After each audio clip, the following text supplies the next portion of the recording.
Welcome friends, my name is Dr. Partha Roy और मैं object oriented programming with Java lecture series conduct कर रहा हूं। आज का लेक्चर जो है वो प्रीवियस लेक्चर का कंटिन्यूएशन में है, जो हम लोग एक्सेप्शन हैंडलिंग के बारे में देख रहे थे। हमने प्रीवियस लेक्चर में देखा था व्हाट इज एन एक्सेप्शन और ट्राई कैच ब्लॉक को कैसे हम यूज कर सकते हैं टू हैंडल एक्सेप्शंस। प्लस हमने ये कोड भी ऑब्जर्व करके देखा था कि जब एक्सेप्शन होता है तब ये प्रोसेस कैसे वर्क करता है, किस प्रकार से एग्जीक्यूशन होता है। और हमने ये भी फ्लोचार्ट को समझा था कि किस प्रकार से एक्सेप्शन हैंडलिंग किया जाता है बाय द जेवीएम। तो पूरा प्रोसेस जो है वो जेवीएम ही हैंडल कर रहा है, हमको हमारा एग्जीक्यूशन करने देता है। अगर हमने प्रॉपर ट्राई कैच ब्लॉक बनाया है तो हमको हमारा एग्जीक्यूशन करने देगा, नहीं तो फिर एबनॉर्मली प्रोग्राम को टर्मिनेट कर देता है। बस यही चीज हमको ध्यान में रखना है कि जब भी हम एक्सेप्शन हैंडलिंग कोड लिख रहे हैं तो अगर हम अप्रोप्रिएट अगर एक्सेप्शंस को पकड़ने के लिए कैच ब्लॉक्स नहीं बनाएंगे तो जेवीएम हमारे प्रोग्राम को एबनॉर्मली प्रोग्राम को टर्मिनेट कर देगा, हमारे प्रोग्राम को एबनॉर्मली टर्मिनेट कर देगा। अब ये जो एक्सेप्शंस का जो सिस्टम है इसमें एक हायरार्की बना हुआ है। जितने भी एक्सेप्शंस हैं जो जावा में होते हैं उनके प्री डिफाइंड क्लासेस हैं जिनके वो ऑब्जेक्ट्स बनते हैं। तो एक्सेप्शन, इसको हम बोलते हैं एक्सेप्शन क्लास हायरार्की। सबसे ऊपर आता है ऑब्जेक्ट, ऑब्जेक्ट के नीचे आता है थ्रोएबल, थ्रोएबल करके क्लास है। थ्रोएबल क्लास के नीचे दो क्लासेस हैं, सब क्लासेस हैं। पहला है एरर, दूसरा है एक्सेप्शन। एरर क्लास जो है वो एक इस टाइप का एक्सेप्शन है जिसको हम पकड़ नहीं सकते, जिसको हम लोग हैंडल नहीं कर सकते, क्योंकि उसमें जेवीएम मजबूर हो जाता है हमारे प्रोग्राम को टर्मिनेट करने के लिए। तो यूजुअली जैसे अगर मेमोरी ओवरफ्लो हो गया या ऑपरेटिंग सिस्टम के थ्रू कोई एक्सेप्शन आ गया, कोई एरर आ गया, तब जाके हमारे प्रोग्राम को, मतलब उसमें ऐसा होता है कि प्रोग्राम को रिकवर करने के लिए कोई ऑप्शन बचता ही नहीं है। तो जेवीएम क्रैश हो जाए, फॉर एग्जाम्पल जेवीएम क्रैश ही हो गया तो वो एरर हो जाता है। और अगर एक्सेप्शन है मतलब उसको हम लोग हैंडल कर सकते हैं। तो वो क्लासेस जो एक्सेप्शन हायरार्की के नीचे आते हैं, एक्सेप्शन हायरार्की के नीचे जितने भी क्लासेस आएंगे वो उनको हम हैंडल कर सकते हैं।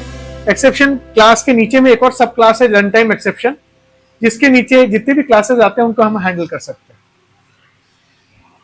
अब यहाँ पे भी आप ऑब्जर्व करेंगे वर्ड्स लिखे हैं कुछ अनचेक्ड एक्सेप्शन, फिर चेक्ड एक्सेप्शन। इससे क्या मतलब होता है इसको ऑब्जर्व करते हैं।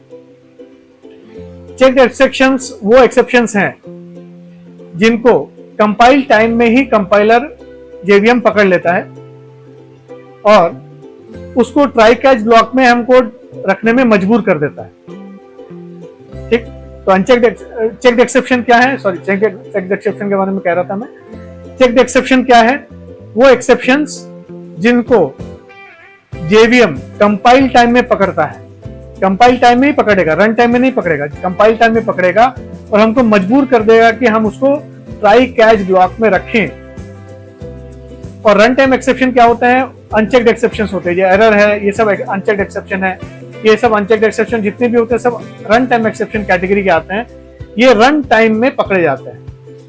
तो जेवीएम इनको सिर्फ रन टाइम में पकड़ेगा, कंपाइल टाइम में नहीं पकड़ेगा। तो चेक्ड एक्सेप्शंस कंपाइल टाइम में पकड़े जाते हैं, चेक किए जाते हैं और उनको ट्राई कैच ब्लॉक में रखना जरूरी होता है उस कोड को।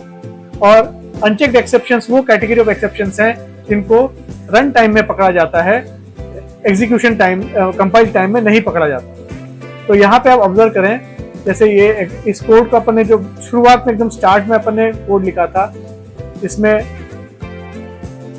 हमने यहाँ पे लिखा था जैसे इंटीजर n1 = 100, n2 = 0 और इंटीजर रिजल्ट = n1 / n2। अब हमको पता है कि इसमें एक्सेप्शन आने वाला है, हमको दिख रहा है कि n1/n2 जो है वो डिवाइड बाय 0 एरर आएगा। लेकिन ऑब्जर्व करिए इसमें कोई एरर, अभी कंपाइलेशन टाइम में कोई एरर नहीं है। इससे मतलब अगर मैं इसको रन करूंगा तब ये एरर आएगा। देखिए रन आ गया, रन करते ही एरर आ गया।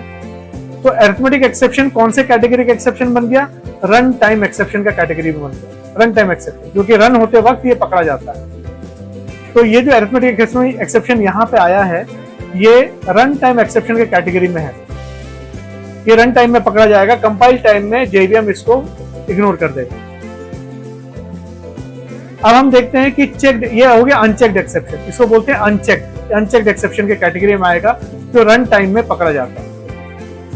और चेक्ड एक्सेप्शन क्या हुआ? चेक्ड एक्सेप्शन जो है कंपाइल टाइम में पकड़ा जाएगा। जैसे हम यहाँ पे कोड लिख रहे हैं,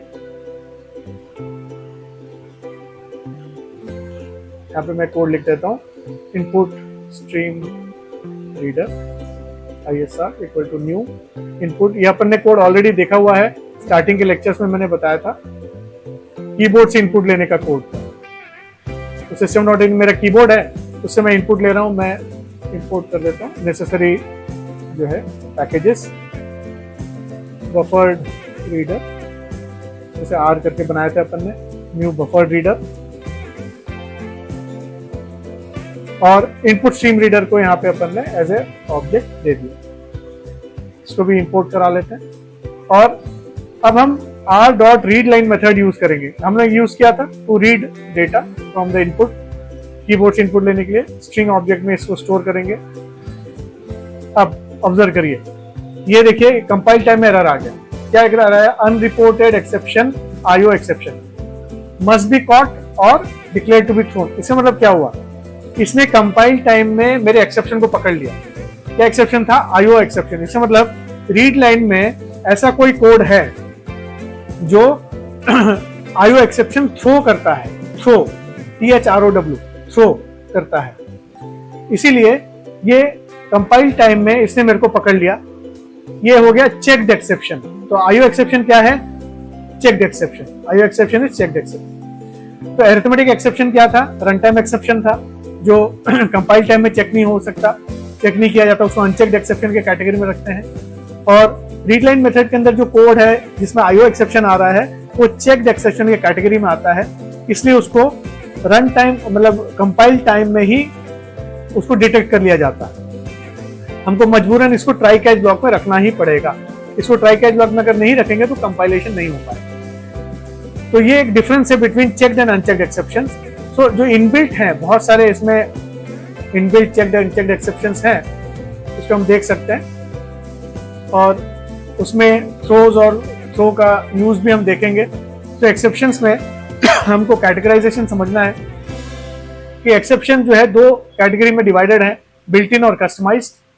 बिल्ट इन वो है जो JVM हमको ऑलरेडी देता है, JDK में ऑलरेडी डिफाइंड है वो क्लासेस, और कस्टमाइज वो है जो हम बनाते हैं। और इन दोनों में हम लोग दो टाइप का और बना सकते हैं। बिल्ट इन में चेक्ड और अनचेक्ड जो है वो अवेलेबल है, कस्टमाइज में चेक्ड और अनचेक्ड दोनों बना सकते हैं।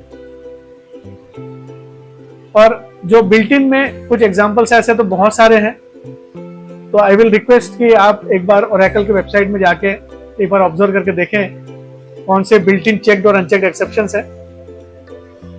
तो जैसे एग्जांपल तौर पे यहाँ पे लिखा है, जो बिल्ट इन एक्सेप्शन है अनचेक्ड वाले कौन से हैं? अरिथमेटिक एक्सेप्शन जो अभी अपन ने देखा, array index out of bound exception, negative array size exception, null pointer exception, number format exception, ये सब अनचेक्ड है, मतलब रन टाइम में ही डिटेक्ट होंगे, कंपाइल टाइम में पता नहीं चलेगा। लेकिन चेक्ड एक्सेप्शंस में है जो बिल्ट इन है, कौन से क्लासेस हैं?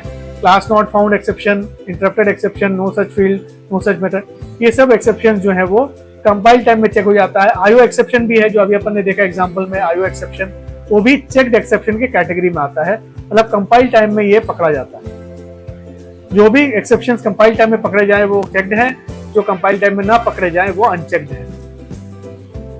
तो ये चेक्ड और अनचेक्ड एक्सेप्शंस का कैटेगरी है, इसको हमको ध्यान रखना है। और ये हायरार्की को याद रखेंगे हम लोग कि किस प्रकार से हम बना सकते हैं। जब हमको बनाना होगा तो कस्टमाइज्ड हमारा, अगर हम बना रहे तो कस्टमाइज बनेगा, चेक्ड अनचेक्ड दोनों हो सकता है।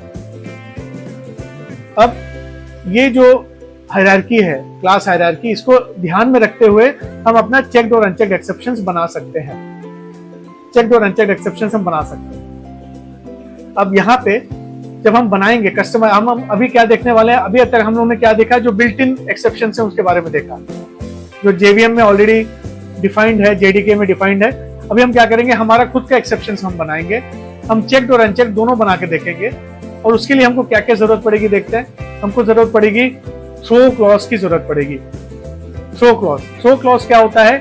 थ्रो एक स्टेटमेंट है जो यूज होता है to throw any exception object. किसी भी एक्सेप्शन ऑब्जेक्ट को थ्रो करने के लिए हम थ्रो स्टेटमेंट का यूज करेंगे, और थ्रोज करके एक क्लॉज होता है जिसको हम यूज करते हैं एज ए स्टेटमेंट। कहां पे यूज करेंगे? मेथड डिक्लेरेशंस में यूज करेंगे, मेथड के डिक्लेरेशन वाले पार्ट में यूज करेंगे, मेथड के डिक्लेरेशन वाले पार्ट में यूज करेंगे। ये बताता है कि इस मेथड को, जहां पे थ्रोज लिखा हुआ है, उस मेथड को हैंडल करने के लिए जो ये मेथड कॉल करेगा वही उसको हैंडल करेगा। तो responsibility of handling the exception is given to the caller, जो कॉल करेगा उसको वो हैंडल करेगा। तो लेट अस सी कैसे इसको किया जा सकता है। तो हम क्या चीज करने वाले हैं? कस्टमाइज एक्सेप्शन बनाने वाले हैं। पहले हम चेक देख लेते हैं, फिर अनचेक के बारे में देखेंगे। तो हम यहाँ पे इस कोड को मैं थोड़ा सा मॉडिफाई करने वाला हूँ। लेट्स मॉडिफाई दिस कोड, मैं मॉडिफाई कर देता हूँ।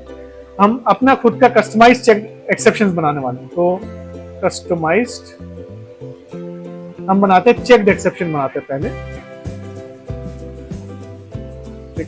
तो क्लास किसी भी नाम से बना सकते हैं, क्लास ए नाम से बना लिया। तो हम लिखेंगे एक्सटेंड्स। हमको क्या करना पड़ेगा? इसको उस हायरार्की का पार्ट बनाना पड़ेगा। सो हमने यहाँ पे देखिए, यहाँ पे हमने देखा है कि इस हायरार्की के हिसाब से जो भी क्लास थ्रोएबल को इनहेरिट करेगा या तो एक्सेप्शन को इनहेरिट करेगा, वो चेक्ड एक्सेप्शन के कैटेगरी में आ जाएगा। जो भी क्लास थ्रोएबल को इनहेरिट करेगा या तो एक्सेप्शन को इनहेरिट करेगा, वो अपने आप ही चेक्ड एक्सेप्शन के कैटेगरी में आ जाएगा। तो यहां पे मैं लिख सकता हूं एक्सेप्शन, ठीक है। सो क्लास ए एक्सटेंड्स एक्सेप्शन, तो क्लास ए क्या बन गया? चेक्ड एक्सेप्शन के कैटेगरी में आ गया। Class A has now become a part of checked exception hierarchy. अब इसको हम थ्रोएबल भी लिख सकते थे, इफेक्ट सेम होता, इफेक्ट विल बी सेम। अब हम ऑब्जर्व करेंगे कि ये क्लास ए का जो है यूज कैसे करें एक्सेप्शन हैंडलिंग में। देखिए, हम बनाएंगे public string, to string method बनाएंगे, और इस टू स्ट्रिंग मेथड में हम रिटर्न करेंगे एक स्ट्रिंग। क्या रिटर्न करेंगे? String this is my exception, let us return this value. अब हमने लास्ट कोड में, एग्जांपल कोड में क्या देखा था? किसी भी ऑब्जेक्ट को अगर हम system.out.println में लिखते हैं तो वो टू स्ट्रिंग मेथड कॉल करता है। देखिए यहाँ पे इसको डेमोन्स्ट्रेट करके मैं दिखा रहा हूँ। इससे मैंने कोई ऑब्जेक्ट बनाया, उसका इंस्टेंस बना लिया। तो क्लास ए का मैंने ऑब्जेक्ट बनाया, उसका इंस्टेंस बनाया। अब मैं system.out.println अगर लिखता हूँ OB1 तो क्या होगा? OB1 का टू स्ट्रिंग मेथड कॉल हो जाएगा अपने आप। ये टू स्ट्रिंग मेथड कॉल करेगा। तो अगर टू स्ट्रिंग मेथड कॉल करेगा तो क्या होने वाला है? रिटर्न होने वाला है this string, this entire string. ये जो पूरा का पूरा स्ट्रिंग है वो कहां आके मुझे मिलने वाला है? ये पूरा का पूरा string. So we know that the return value is replaced by the calling. इससे मतलब ये जो कॉलिंग हो रहा है यहाँ पे, this calling will be replaced by this return value. तो OB1 को मेंशन करने से क्या होने वाला है? OB1 डॉट टू स्ट्रिंग, और टू स्ट्रिंग मेथड क्या करेगा? रिटर्न करेगा this value, this is my exception, और ये this is my exception will be present here. OB1 will be replaced by this is my exception string. तो अब जब इसको रन करेंगे तो ऑब्जर्व करिएगा, दिस इज माय, देखिए आ गया, दिस इज माय एक्सेप्शन, ठीक है। ये स्ट्रिंग हमको मिल रहा है, ठीक है। तो ये स्ट्रिंग कहां से आया? ये जो रिटर्न वैल्यू था उससे आया। रिटर्न वैल्यू कहां पे आया? ये यहां पे आया। OB1 लिखा है, OB1 is replaced by OB1.toString and OB1.toString is replaced by the return value. This is my exception. So जब भी हम toString मेथड यूज करते हैं तो उस ऑब्जेक्ट के बदले में वो स्ट्रिंग जो है वो वहां पे रिप्लेस होता है। The object is replaced by the string.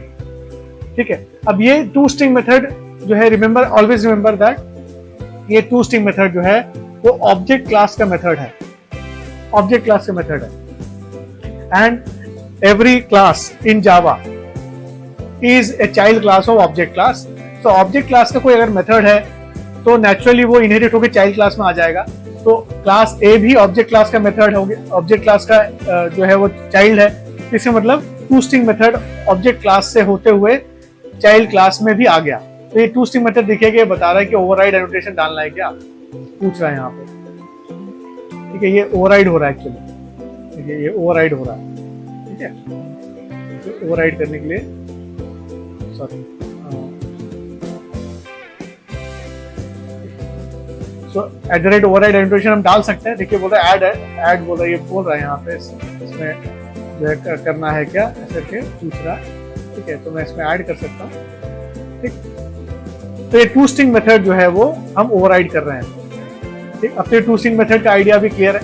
अब हम क्या करेंगे, अब हमारा मुद्दा क्या था, क्लास है एक कस्टमाइज्ड एक्सेप्शन है जो चेक्ड एक्सेप्शन है। तो क्या होने वाला है, आप देखिए यहाँ हम एक और क्लास बना रहे हैं, क्लास बी बनाया और क्लास बी के अंदर एक मेथड बनाया। देखिए मेथड बनाना जरूरी है, वॉइड जैसे m1 करके एक मेथड बना दिया और यहाँ पे मैंने लिख दिया हम चाहे तो कुछ कोड भी लिख सकते थे, लेकिन मैं यहाँ पे I am just using the throw. हम थ्रो स्टेटमेंट को ऑब्जर्व करके देखते हैं। तो मैं OB1 का एक न्यू इंस्टेंस बना लेता हूँ और इस OB1 के न्यू इंस्टेंस को मैं यहाँ पे थ्रो कर दूंगा जो क्लास ए का अपन ने बनाया। अब देखिए थ्रो स्टेटमेंट जो है, अब ये जैसे मैंने थ्रो स्टेटमेंट लिखा, देखिए अनरिपोर्टेड एक्सेप्शन आ चुका है, वो कैच कर चुका है, वो तुरंत उसको पकड़ लिया है। ठीक है, ये जो है JVM ने इसको तुरंत पकड़ लिया है कि ये चेक्ड एक्सेप्शन है। देखिए उसे चेक कंपाइल टाइम में ही ये चेक हो चुका है।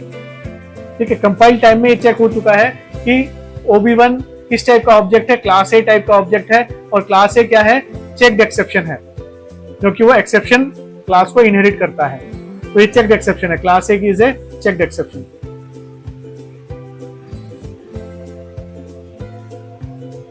ठीक है, class A is checked exception. तो कंपाइल टाइम में पकड़ा गया।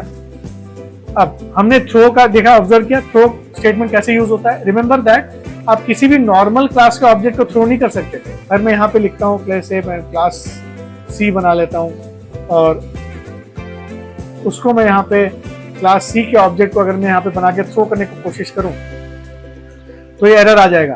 ठीक है, incompatible type C can not be converted to throwable. देखिए इसमें एरर आ चुका है। ठीक है, तो हम ऐसी किसी ऑर्डिनरी क्लास के ऑब्जेक्ट को थ्रो क्लॉज के साथ यूज नहीं कर सकते। ठीक है, तो थ्रो के साथ हम वही ऑब्जेक्ट यूज कर सकते हैं जो एक्सेप्शन हायरार्की के नीचे है।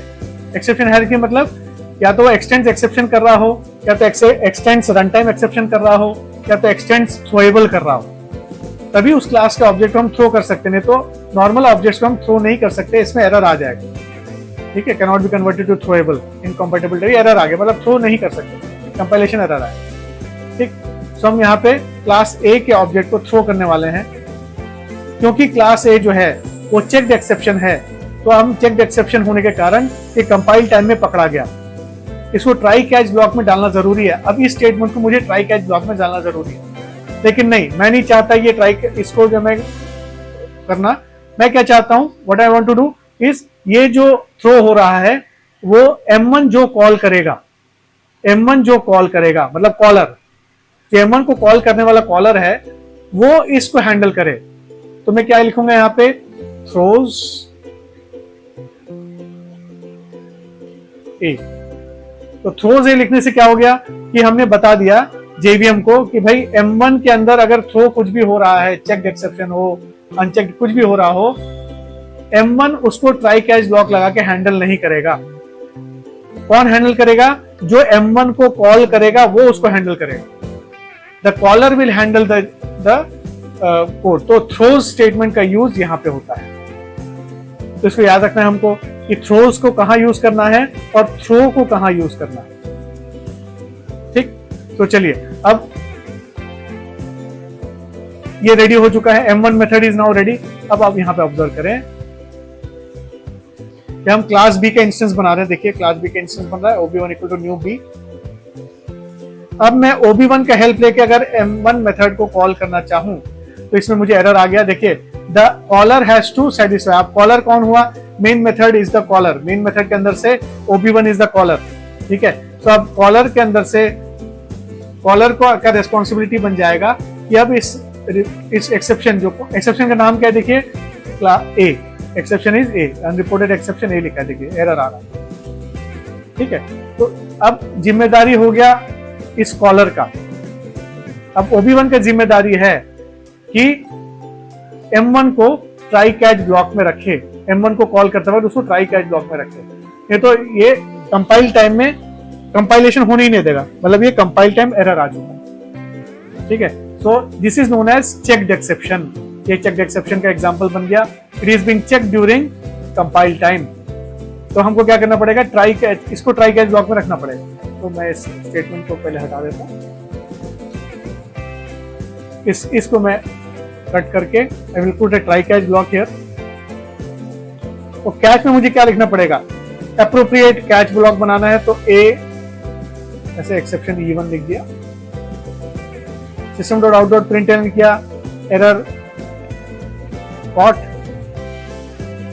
क्या एरर कॉट किया अपन ने, E1। ठीक है, सो यहां से एक्सेप्शन क्या आएगा, क्लास ए, ये एक्सेप्शन ये आएगा, ये ऑब्जेक्ट आएगा क्लास ए का ऑब्जेक्ट, और ये कहां पे आके स्टोर हो जाएगा, E1 में। ठीक है, इसके कारण एक्सेप्शन आया, एक्सेप्शन आने के कारण E1 में स्टोर होगा, और E1 में जो है E1 का टू स्ट्रिंग मेथड कॉल हो जाएगा। तो इनडायरेक्टली क्या हुआ, OB1 का टू स्ट्रिंग मेथड कॉल हो जाएगा। तो टू स्ट्रिंग मेथड में क्या लिखा है, दिस इज माई एक्सेप्शन। तो हमको आउटपुट में क्या मिलेगा, दिस इज माई एक्सेप्शन, ये आउटपुट में हमको मिलेगा। ठीक, ये आउटपुट में हमको ये वाला स्ट्रिंग हमको मिलेगा, this will be the string that will be receive, it will receive in the output. ठीक है, अब इसको रन करते हैं। देखिए एरर पकड़ा गया, एरर कॉट कैच हो चुका है।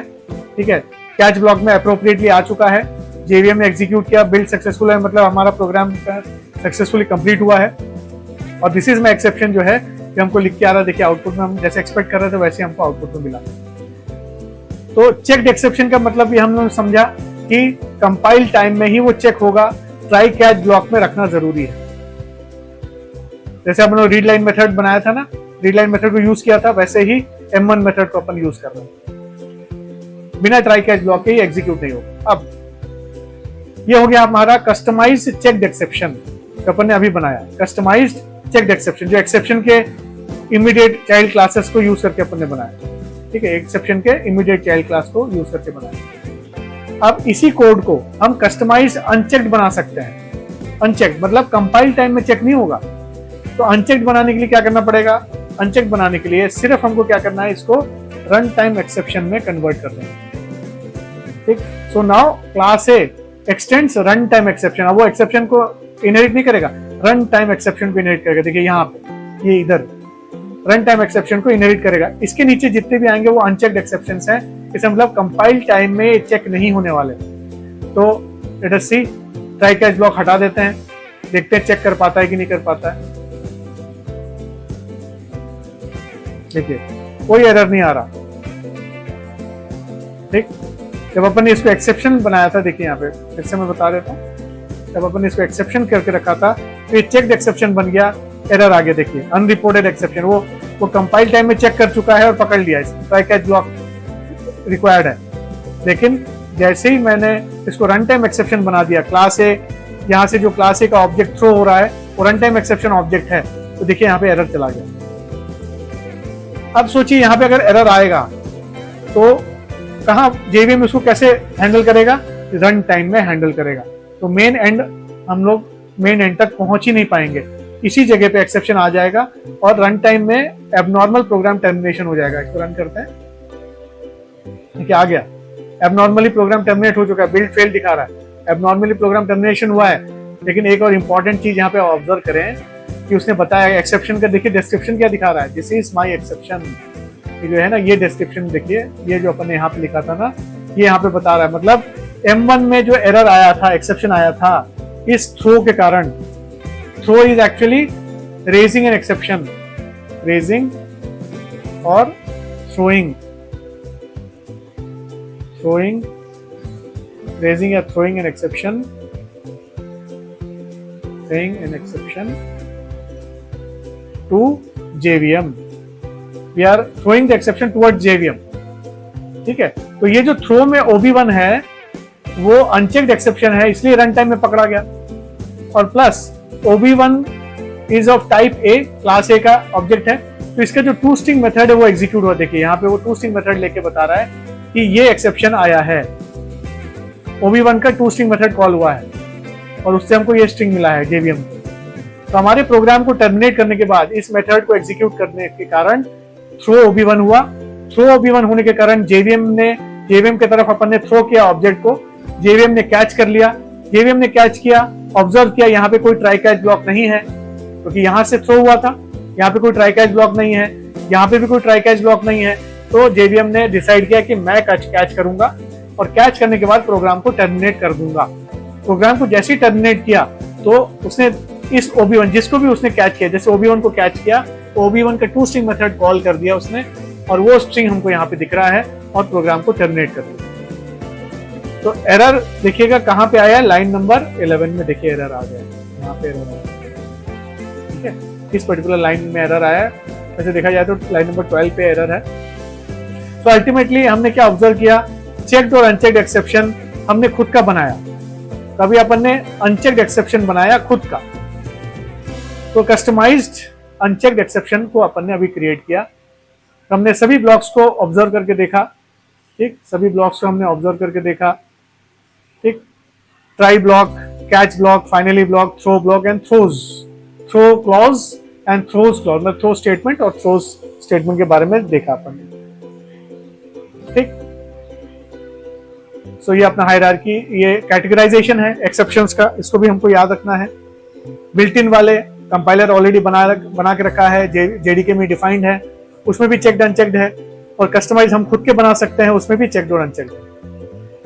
चेक्ड और अनचेक्ड का कैटेगरी कैसे समझ में आता है, अगर डायरेक्टली इनहेरिट कर रहा है थ्रोएबल को या एक्सेप्शन को, वो चेक्ड बन जाता है, और जो क्लास रन टाइम एक्सेप्शन को इनहेरिट करेगा वो अनचेक्ड बन जाता है।